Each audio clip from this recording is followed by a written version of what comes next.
Welcome to Lovins Reads Lovecraft 40. At least I think it's number 40. I can never be sure of reality. The only things I brought today was this big U-Haul medium box. 3.0 cubic feet. Most versatile box for items such as toys, kitchen items, small appliances, etc. Well, thank goodness they're telling us what to put in there. I do like the rocking horse, bear, and raccoon on the side of the box. The other thing I brought was this stupid thing. A couple of years. I like it. I like having it around. It's red, yellow, and blue. It's a little cash register. Put money in there. Valuables.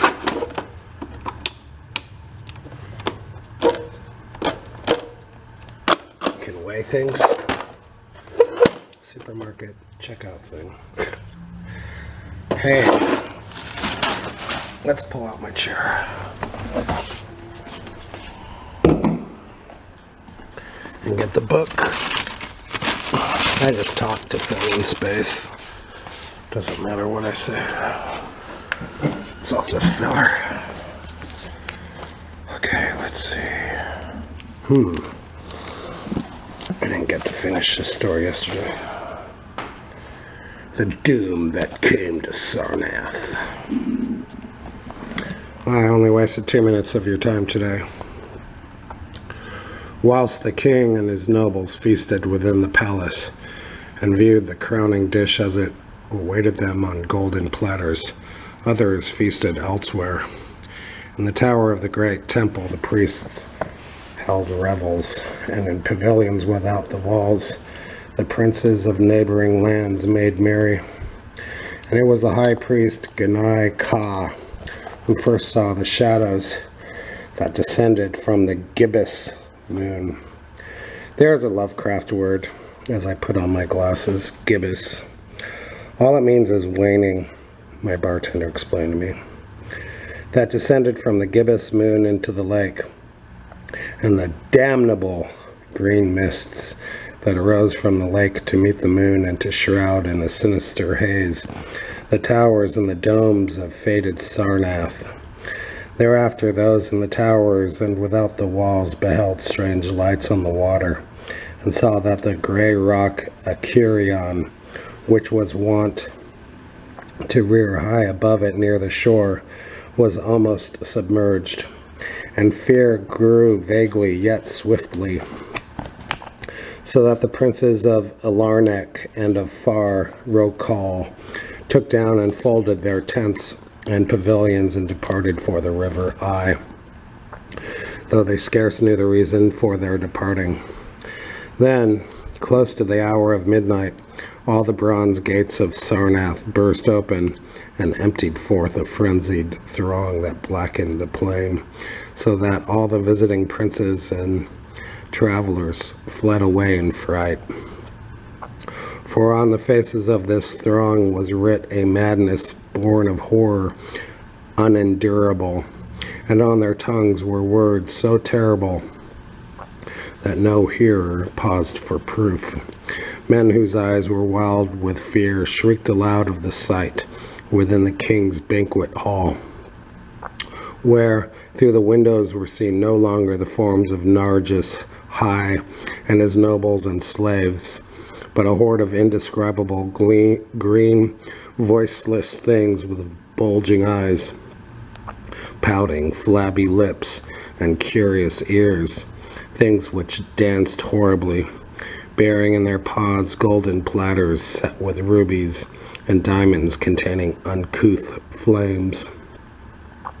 And the princes and travelers, as they fled from the doomed city of Sarnath on horses and camels and elephants, looked again upon the mist-begetting lake and saw the grey rock Acurion was quite submerged. Through all the land of Minar and the lands adjacent spread the tales of those who had fled from Sarnath, and caravans sought that accursed city and its precious metals no more. It was long ere any traveler went thither, and even then only the brave and adventurous young men of distant Falona dared make the journey. Adventurous young men of yellow hair and blue eyes, who are no kin to the men of Manar. These men indeed went to the lake to view Sarnath, but though they found the vast still lake itself, and the gray rock Acurion, which rears high above it near the shore, they beheld not the wonder of the world and pride of all mankind. Where once had risen walls of 300 cubits and towers yet higher, now stretched only the marshy shore, and where once had dwelt 50 millions of men, now crawled only the detestable green water lizard. Not even the mines of precious metal remained, for doom had come to Sarnath. But half buried in the rushes was spied a curious green idol of stone, an exceedingly ancient idol coated with seaweed and chiseled in the likeness of Bakrug, the great water lizard. That idol, enshrined in the high temple at Alarnek, was subsequently worshipped beneath the gibbous moon throughout the land of Manar. That was pretty good. I kind of understand what's going on. Writing about a fictional civilization. What is fiction? I don't know. Something you make up that has some basis in reality. Why do people like it and need it? I don't know. We just do. Humans need fiction. And here we are at the next story. The Statement of Randolph Carter. This story, as is well known, is an almost exact transcript of a dream that Lovecraft had in December 1919, as recorded in a letter of December 11th. In the dream, however, the setting seems to be New England. In the story, Lovecraft has apparently transferred the locale to Florida. If the mentions of the Gainesville Pike and Big Cypress Swamp are any indication, Lovecraft introduces Randolph Carter in this tale. His colleague, Harley Warren, is a stand-in for Samuel Loveman, the poet and amateur journalist who figured in Lovecraft's dream. Lovecraft also introduces the element of the Forbidden Book. The story first appeared in The Vagrant. What a title. May 1920. The Vagrant? The hell is that? Why would they name a magazine Vagrant? I repeat to you, gentlemen, that your inquisition is fruitless. Detain me here forever if you will. Confine or execute me if you must have a victim to propitiate. Confine or execute me if you must have a victim to propitiate the illusion you call justice. But I can say no more than I have said already. Everything that I can remember, I have told with perfect candor. Nothing has been distorted or concealed, and if anything remains vague, it is only because of the dark cloud which has come over my mind. That cloud and the nebulous nature of the horrors which brought it upon me. Again, I say, I do not know what has become of Harley Warren, though I think, almost hope, that he is in peaceful oblivion, if there be anywhere so blessed a thing. It is true that I have for 5 years been his closest friend, and a partial sharer of his terrible researches into the unknown. I will not deny, though my memory is uncertain and indistinct, that this witness of yours may have seen us together, as he says, on the Gainesville Pike, walking toward Big Cypress Swamp, as at 11:30 on that awful night, that we bore electric lanterns, spades, and a curious coil of wire with attached instruments.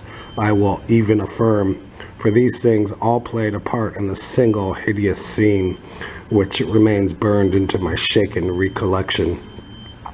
But of what followed, and of the reason I was found alone and dazed on the edge of the swamp next morning, I must insist that I know nothing save what I have told you over and over again. You say to me that there is nothing in the swamp or near it which could form the setting of that frightful episode. I reply that I know nothing beyond what I saw. Vision or nightmare it may have been. Vision or nightmare I fervently hope it was. Yet it is all that my mind retains of what took place in those shocking hours after we left the sight of men, and why Harley Warren did not return, he or his shade, or some nameless thing I cannot describe, alone can tell. As I have said before, the weird studies of Harley Warren were well known to me, and to some extent shared by me. Of his vast collection of strange, rare books on forbidden subjects, I have read all that are written in the languages of which I am master. But these are few as compared with those in languages I cannot understand. Most, I believe, are in Arabic, and the fiend-inspired book which brought on the end, the book which he carried in his pocket out of the world, was written in characters whose like I never saw elsewhere. Warren would never tell me just what was in that book. As to the nature of our studies, must I say again that I no longer retain full comprehension? It seems to me rather merciful that I do not, for they were terrible studies, which I pursued more through reluctant fascination than through actual inclination. Warren always dominated me, and sometimes I feared him. I remember how I shuddered at his facial expression on the night before the awful happening, when he talked so incessantly of his theory, why certain corpses never decay, but rest firm and fat in their tombs for 1,000 years. But I do not fear him now, for I suspect that he has known horrors beyond my ken. Now I fear for him. Once more I say that I have no clear idea of our object on that night. Certainly, it had much to do with something in the book which Warren carried with him, that ancient book in undecipherable characters which had come to him from India a month before. But I swear I do not know what it was that we expected to find. You witness says he saw us at 11:30 on the Gainesville Pike, headed for Big Cypress Swamp. This is probably true, but I have no distinct memory of it. The picture seared into my soul is of one scene only, and the hour must have been long after midnight, for a waning crescent moon was high in the vaporous heavens. That's good for today. I have a lot of things to do. I'll see you next time.